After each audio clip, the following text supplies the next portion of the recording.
Thank you. Generous donor.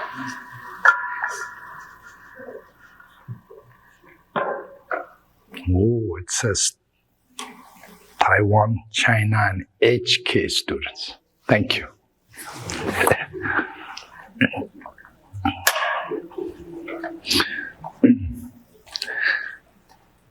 You know, it's a monastery tradition, Buddhist monastery tradition, to offer meals and drinks and offering to practitioners.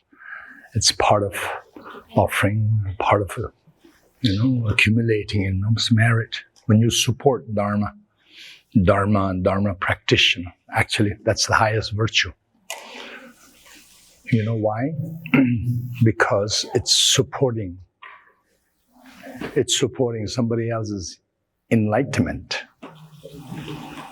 If a person who's practicing, he or she becomes enlightened, then your contribution, your offerings has something to do with that. Now the next thing is, imagine how much merit would it be that you had something to do with somebody's complete enlightenment.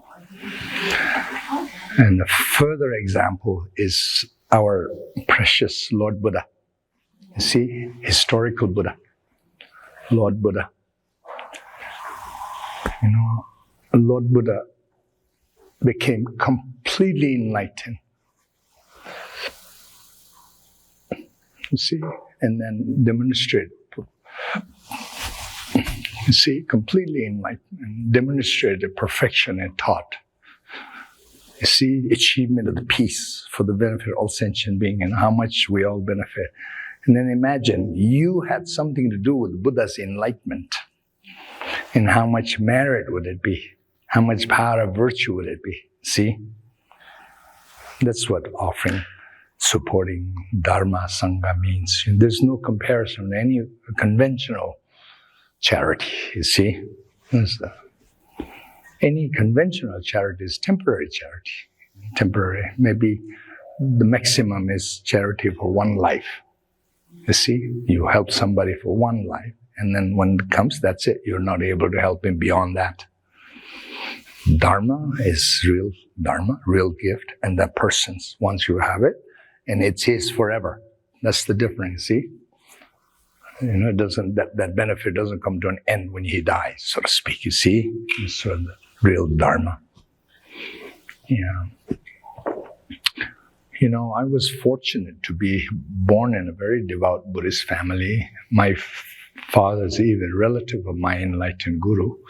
And then I was brought into Dharma since a little kid monastery, you know. Despite I'm telling you honestly, I had a hard time in monastery, you know. But that was part of the process, you know. I see it like a little bit like Milarepa. I have to struggle too. A little bit like that. But what I want to say is I had the fortune to grow up with my enlightened guru, you know. I used to sleep in my enlightened guru's room. I would sleep on the floor all the time. And then he'd tell me story and so on. Actually, that's how I learned my Dharma. Just my guru telling me stories, my guru telling his expression about everything, whatever is going on in the world. Something happens and then he'll explain to me what's going on, so to speak, you know. Then I start to understand what's really happening in the world, so to speak. You see, that's actually the most profound teaching. You actually get to understand the real teaching in action, so to speak, you know, whatever is going on. And he will tell me, oh, you see, this happened. This is because of this happened. Oh, this, you know, like that. But what I wanted to tell you is this part of my guru's activity. You know, my guru is an enlightened being, and, you know, he's basically perfectly abides in non-abiding. See? It's not an abiding. Not abiding. See? Understand? Yeah. And abiding in, you know, things as it is. See?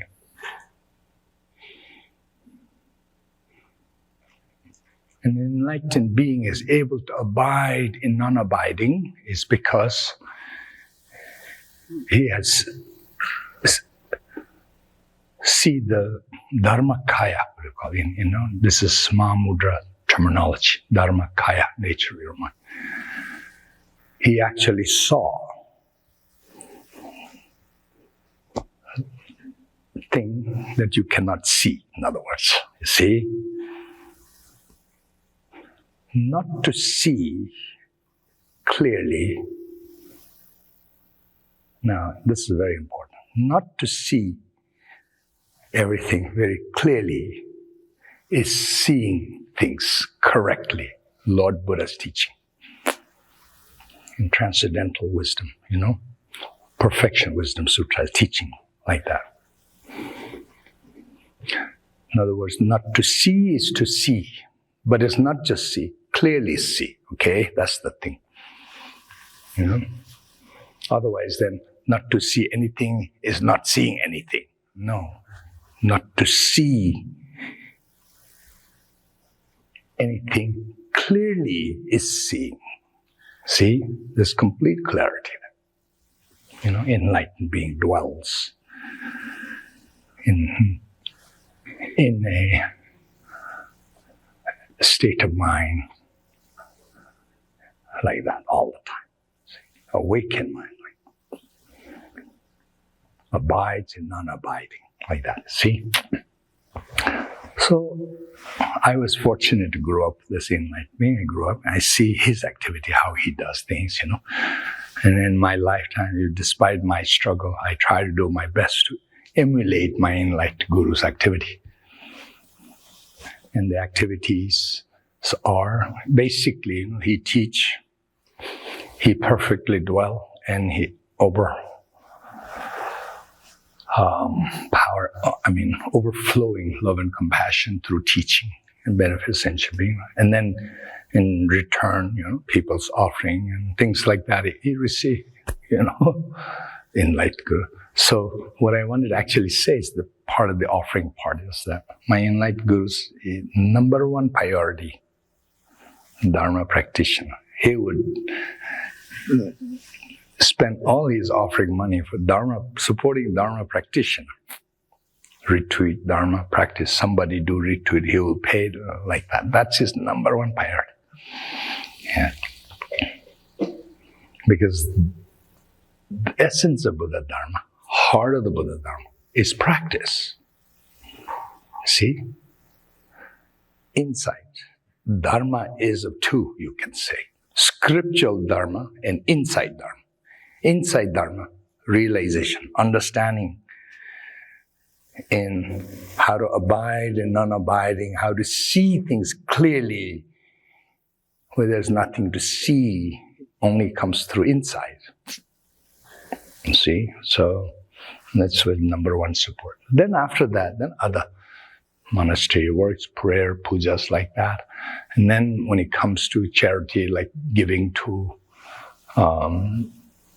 homeless people, beggars, and so on, My guru, very interesting. I was with him in India. We have a lot of beggars, And then my guru, if he see beggars, he doesn't particularly go out and give beggars all the time. He doesn't do that. His priority is really Dharma. Okay? But when he's sometime outside, and there are a lot of beggars, and whatever he has in his bag, pouch, money, whatever, he gives everything. And that's it. After that, then even if there's some more beggar, he doesn't do. This is very interesting enlightened activity. He just does completely, and that's it. And that's it, He doesn't have attachment to giving either. You see, it's so interesting, huh? He gives whatever he has, he gives, and after that, that was finished, and that's it, Interesting, huh? Yeah. Somebody else will say, okay, there's some more people we have to give them to, and he's interesting, huh? The state of mind, so interesting, not worried about that. Okay, that's it, we're finished. And that's the end of that. So interesting, huh? Enlightened guru's activity. Amazing. Completely enlightened being, my guru was. So amazing. Yeah. And the level of enlightenment is also only very few truly devoted students understood, and everybody else didn't understand. And look like wonderful, kind, compassionate old man, something like that, Everybody else, See, it's not easy to understand that too, you see. That's the thing. Like that. Yeah.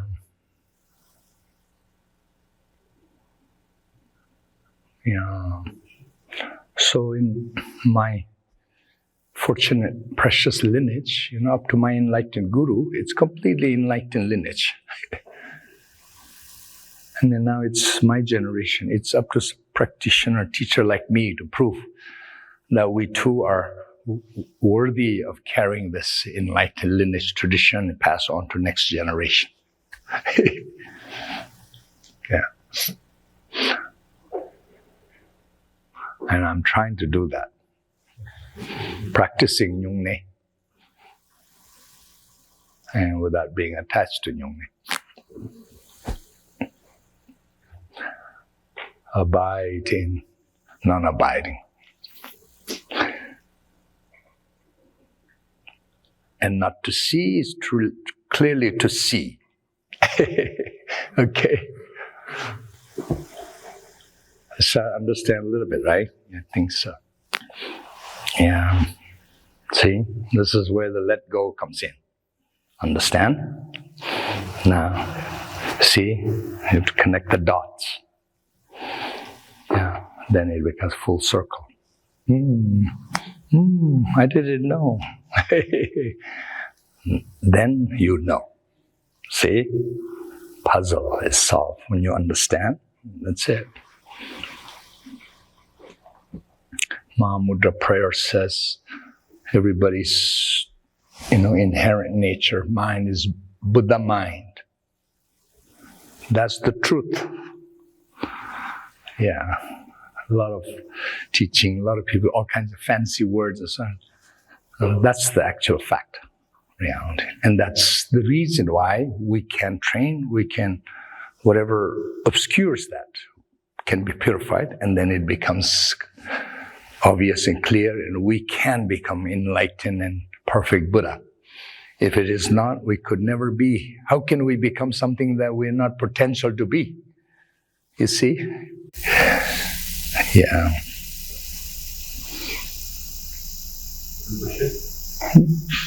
Somebody wrote a question. Okay.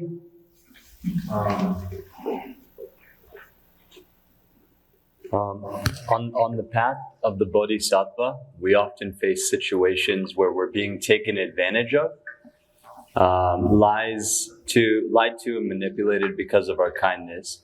In a beautiful prayer after lunch, there's a line, even if someone hurts me, strikes at me, I only wish them to become enlightened. To me, it is noble and challenging act of balance and love, compassion and skillful means. Sometimes letting go of that may be not so skillful, because by being kind and honestly confronting them, we keep them in their loop and not honestly confronting them, we keep them in their loop of creating negative karma by manipulating and lying to us. How to balance this act of swallowing their BS and truly helping them by not letting them to continue taking advantage of us. Or others. Yeah, okay, the beginning part I didn't hear, but I kind of maybe understood, right? Yeah.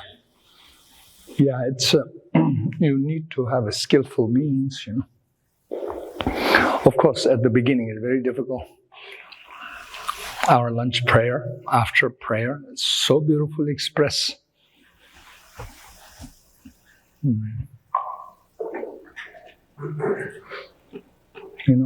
Right after this prayer, one of the lines says,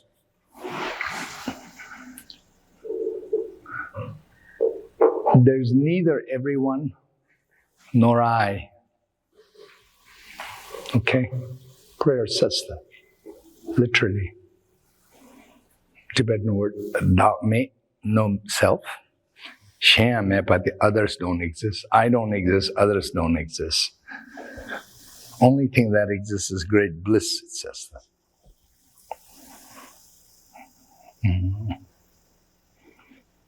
Yeah. Saraha, Mahasiddha Saraha declared that. That's the ultimate truth, like that, okay? And then it goes on saying prayer, offering, and so on. And then part of expression is Bodhisattva understanding and expression. Basically Sangha. This is a prayer in the monastic tradition. Sanghas receive meal and then in return offer prayer, people whoever offer food, and then in that way, food offering that you receive, becomes pure too. And you don't have karma of somebody's offering food. Otherwise, like people with so much faith and devotion and bow and offer you food, very heavy karma. If you sincerely didn't pray for them and so on, And in Buddhist teaching, it's called kor, heavy load. And, a lot of advice to the Sangha members, monks and nuns, usually sustained based on offering, right? So then, bad monks are warned again and again a karma of accepting offering. Very serious. So, but my point is, if you sincerely say these prayers, then you don't have karma. You sincerely say prayer for the people whoever offers me this food and so on. Whoever offers me food, whoever offers me drink, may they all achieve enlightenment. And the next line will say, whoever hits me, hurts me, may they achieve. And the third line says, whoever even strikes me with a knife and kills me, may they achieve unsurpassable, perfect Buddhahood. You pray that. That's the main question. Now, whoever's asked this question, now here's the thing, Bodhisattva path. Ultimately, this is the only correct way of thinking and being, okay? Okay. So you have to take this path very seriously, as beginner as you might be in your Bodhisattva journey. See? So at the beginning, you do your best to try and not violate Bodhisattva principles, and that is basically like not hurting others and so on. Initially, that's all you can do, and you do that with your best. And then initially, if you're not there where self-grasping is still strong, difficulty is survival, this, that, many people think that in business, so, well, you have to lie and cheat. Otherwise, you have to outsmart everybody. Many business people thinking are like that. This is a very common thinking. If you cannot outsmart somebody, they're going to outsmart you. You're going to be a loser type of thing, right? But what to do? This is ordinary way of thinking, right? So Bodhisattva's thinking is always seeing the bigger picture. What happens? Consequences, long-term consequences. If you do this wrong, what will happen? In your whole life or in future lives and things like that, Okay? So practical and wise and seriously taking Bodhisattva path is wherever you are, at your state of mind. If you cannot handle somebody beating you and so on, then you should try to avoid that, and you have to be skillful.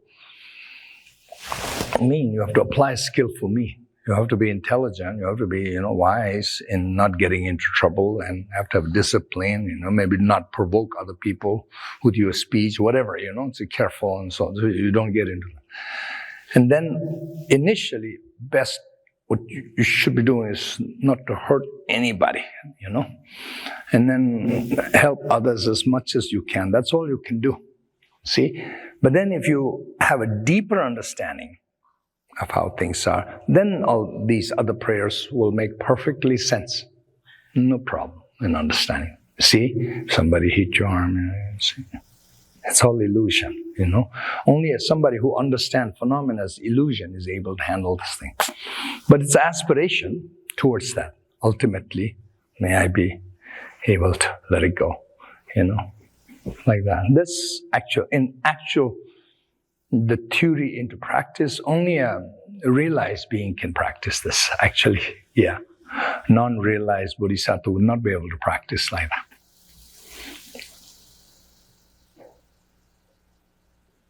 Yeah.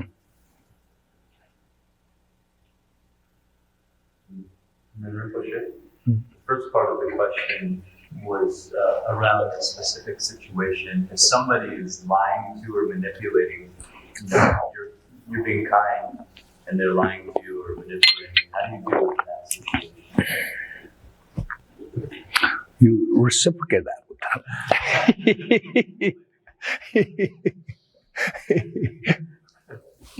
You outsmart the guy.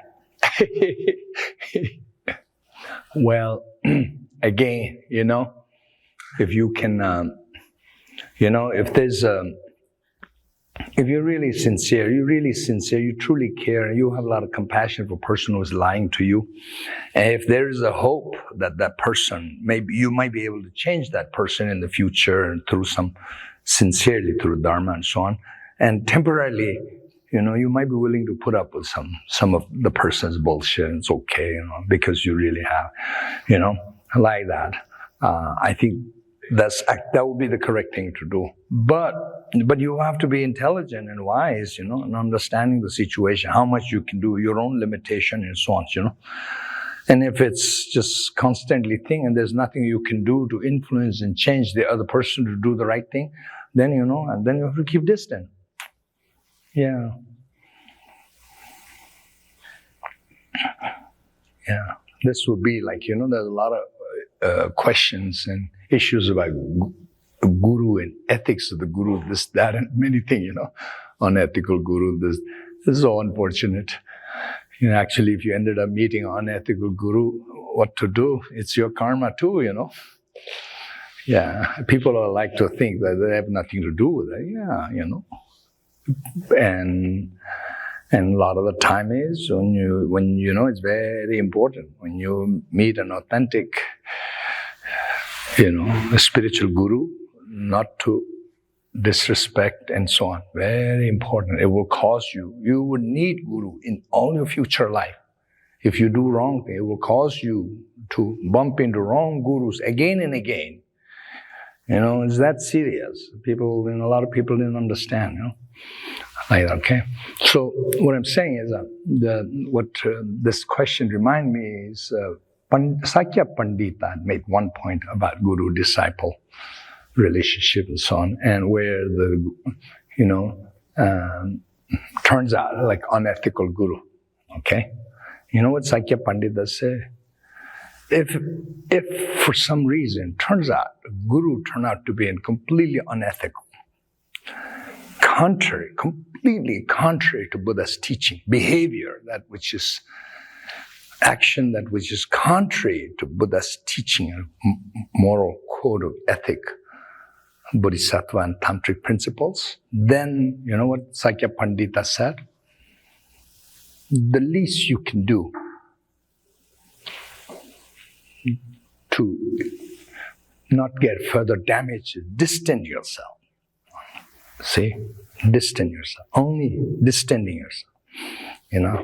And the reason is, you see, people will be tempted. Your ego will be tempted to say, oh, he was no good. You wanted to be able to. But you cannot do that without damaging yourself. That's the issue. You see, if you can do it, there's no harm for you, then go ahead, do it, No, you want to, you see. You're saying you want to be correct, then you cannot. If it turns out, you were sincere, everything, it turns out it's not good, just distant and that's it. It's like that, situation like that, And you have to be intelligent and wise and make sure you do the right thing, because it's your future, see, right? Like that. And same thing with hurt and harm, and somebody hurt and harm, I'm going to hurt. Well, then you're same as that other person. You're no different now, right?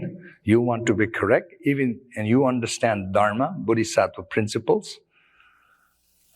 And especially you want to train in tantric phenomena, pure training to become pure in this life, then you have responsibility for your own sake, for your own enlightenment, to even the other person turned out to be no good, you still with love and compassion and, see his Buddha nature rather than his ugly nature, You see, for your good. That's the point that you should not miss. Yeah.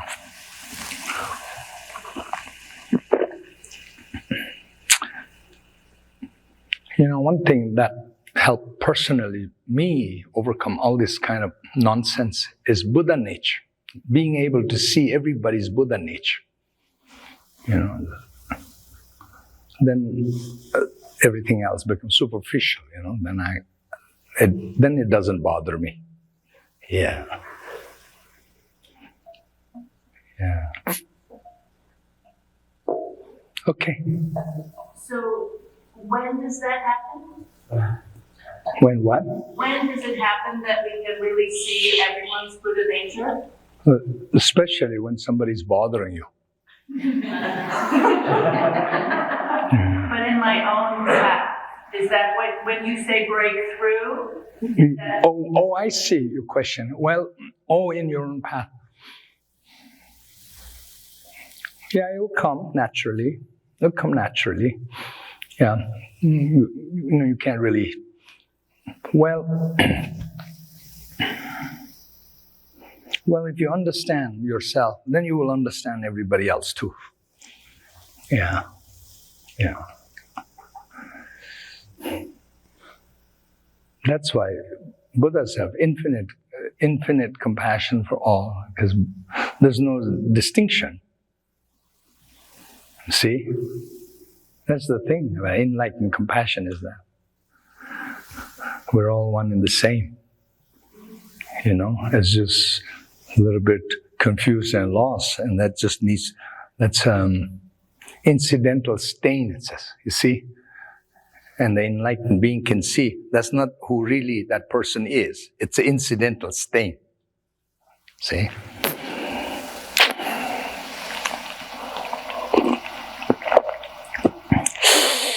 But the stain can look like so powerful. That's the thing, One story amazed me is the story of this thing called Rudra.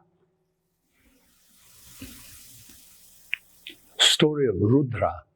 Do you all know what Rudra is? Some of you would know, right? Rudra? No? Rudra is the ultimate evil being.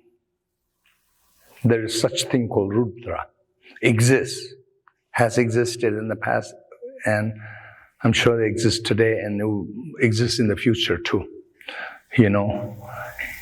And the Rudra is complete like anti-Christ type of thing. Complete anti, primordial Buddha. You could say something like that, And then it's just so amazing. What amazed me is that, you can become like that and has so much poison, particularly hatred, energy, aggression, hatred. And there's a story of one Rudra in the past, and that's Rudra. Some aggression has arisen in its mind. We have some example like that among humans who are so much angry, aggressive. I remember about 30 years ago, there was one story came from Malaysia. Okay? Malaysia. And there was one man. He is so raged with anger, hatred. And you know what he did? He said, he just raged, and then he grabbed a chicken and alive, eat and kill alive out of it. It just couldn't help it. So much anger like that. One guy did that. I remember that news, like that. You see people can have so much. And then once in a while you have somebody who's like a little psychotic. I think these are probably at the level of,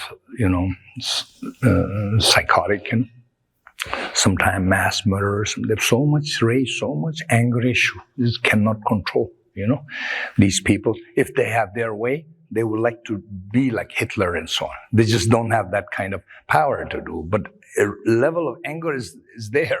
It's like that, you see?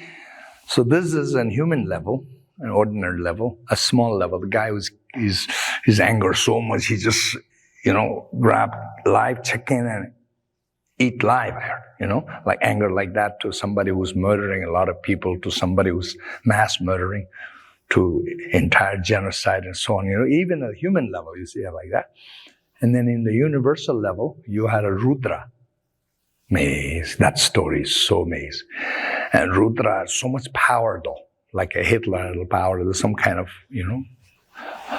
evil aspiration from a long time ago. This power is coming from there. So this Rudra, so much anger, so much hatred, and he was just so consumed with hatred. And he's like, Rudra's vow was, he wanted us to hurt all sentient beings. Can you believe? Somebody can have like that. Like us, we Buddhists understand Bodhisattva path and we say, I want to help all beings, right? No, this guy had so much anger. Not, this is very rare though, once in a while somebody else. And he's like, he wants to hurt everybody. And he's manifested ferociously. He had a power to manifest, ferocious manifestation. And then Buddha said, the 10 directions see this happening. Now it's time to subdue this being. And then, and then Buddha's manifest in Hayagriva, this very ferocious looking deity manifestation. This guy manifested very ferociously, and the Hayagriva manifest. Buddha's manifest looking even more ferocious than him. And then he subdued him. And then he was subdued. This is the story of Hayagriva, manifestation story. That just amazed me, how somebody can have so much anger. It's just like, I want to kill and hurt all sentient beings. Amazing. That much rage. You can have things like that. Can you believe it? Yeah. Yeah, Rudras. Every now and then, people who thing called Rudras manifest. And they are they're the really anti-Dharma, commitment to destroy Buddha Dharma and so on. There's so much wrong vows and things like that. And then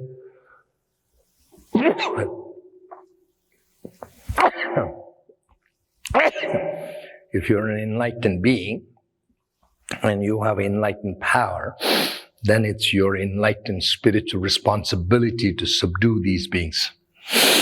Yeah, and then sometimes you have to kill them physically also. Like Mahasi does, they know particular being. Padmasambhava is one very interesting story. Padmasambhava was a Odiyana royal kingdom, and then he could see one of the minister's son was a completely evil being.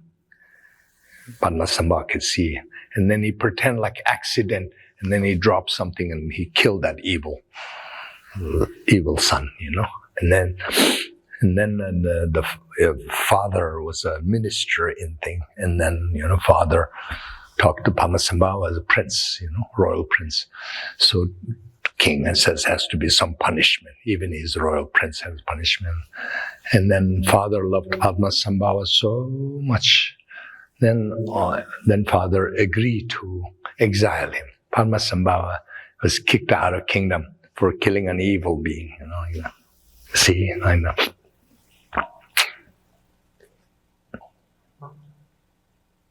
Shall I continually talk? No, we have to start now. Okay.